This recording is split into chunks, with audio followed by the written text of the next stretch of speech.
अस्सलामुअलैकुम। की हाल चाल है? ठीक ठाक हो सारे? अच्छा, मैं सोच रहा कि वफाकी कबीना का एक इजलास होना चाहिए तो ਉਹਦੇ ਵਿੱਚ ना साढ़े मुल्क पाकिस्तान का नाम तब्दील करके टैक्सतान हो जाना चाहिए।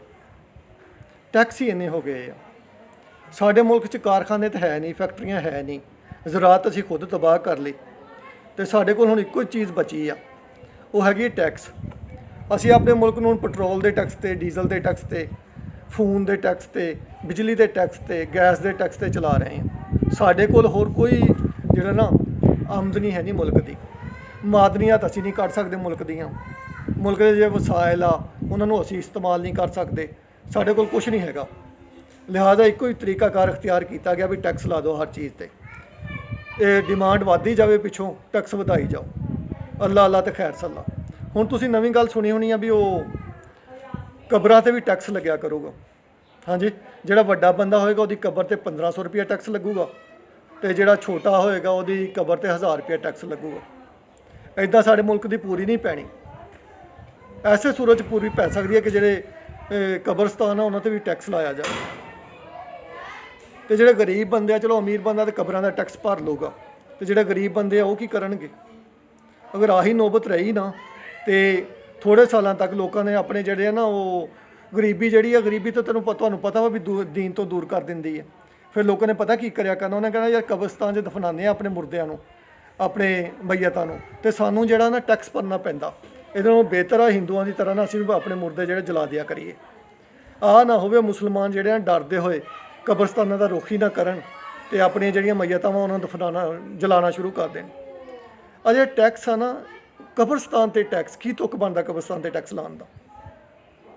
नाले एक गल होर सुनी है भी हुण जिहड़ा बोरिंग जां आपां करदे हैं पानी दी, ट्यूबवैल लाने आ, किते नलका लाने आ, किते पंप लाने आ, तो सुनिया जी जिहड़ा जमीन चों पानी कड्ढिया जाऊगा ना ਉਹਦਾ भी साढ़े कोलों टैक्स लिया जाना। पानी जिहड़ा वो तो अल्लाह ताला ने दिता वा, इन्हां ने दिता वा भी ਉਹਦਾ टैक्स लेना इन्हां ने। पानी तो अल्लाह ताला की नेमत आ, तो दुनिया 'च किते भी नहीं तुसीं देखिया होना, दुनिया 'च कोई ऐसी जगह नहीं जिथे तुहाडे कोलों जेरे जमीन पानी जिहड़ा तुसीं कड्ढदे आ तो ਉਹਦਾ टैक्स लिया जाए। तो इत्थे हुण पाकिस्तान च लिया जाना जी। इस चीज़ के बारे गौर फिक्र हो रही है। कब्रस्तान के बारे यानी कि कबरां का टैक्स लैण दी भी गौर फिक्र हो रही है। तो मजीद नवीं नवीं चीज़ां ऐसियां ऐसियां चीज़ां जिहड़ियां समझ तो बालातार आ ना वो काम किए जा रहे। वो मैनूं एक गल याद आ गई भी एक बंदा होटल ते रोटी खा रहा सीगा ते उन्हें रोटी शोटी खाधी, वाह वड्डा होटल सीगा। ते जो बिल देन लगा ना अपना, तो वेटर ने कहा कि सर तुसीं बिल ना दो, तुहाडा बिल वो फलानी टेबल ते जिहड़ा बंदा बैठा उन्हें भरता। उन्हें कहा अच्छा। उन्हें गौर ना देखा तो उस टेबल ते एक नौजवान बैठा सी। उन्हें पछाणन की कोशिश की, पछाण ना आई भी नौजवान कौन। उठ के उस नौजवान को चला गया।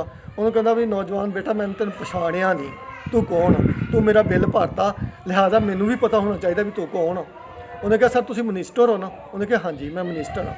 उन्हें कहा सर मैं सोचा जो असीं तुहाडे बिजली के, गैस के, फोनां के बिल भर रहे हैं तो रोटी का बिल भी भर देवो।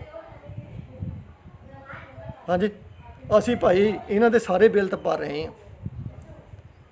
हुण आही तरीकाकार रह गया वा भी इन्हां दे असीं जिहड़ा ना रोटी का बिल भी भरिया करिए, जिहड़े इन्हां दे बच्चों दी फीसां वो भी असीं भरिया करिए, बल्कि भर रहे हैं, सारा कुछ ही भर रहे हैं।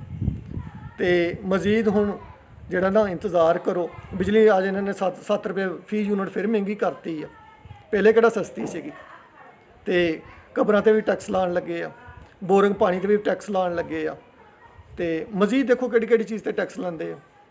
एक दिन आ जाना तुसीं देखियो भी जो इन्होंने ना आपां जिहड़े घरां च रहिंदे आ उन्हां ते भी टैक्स लिया करना। टैक्स लै रहे आ, लैके इजाजत लैनी पैंदी है भी असीं इत्थे घर बनाईए, इन्ने मरले दा बना रहे हैं, बनाईए या ना बनाईए, इजाजत लैनी पैंदी आ। फिर एक दिन इदां दा आ जाना वा भी इन्हां ने साडे कोलों साडे घरां दा भी किराया लिया करना भी तुसीं जिहड़े घर च रहिंदे हो, जिहड़ा तुहाडा घर आ ਉਹਦਾ सानूं किराया दे दो। और रात दिन आउण 'च ज़्यादा देर नहीं हैगी। हसदे रवो, वसदे रवो, रब रखो।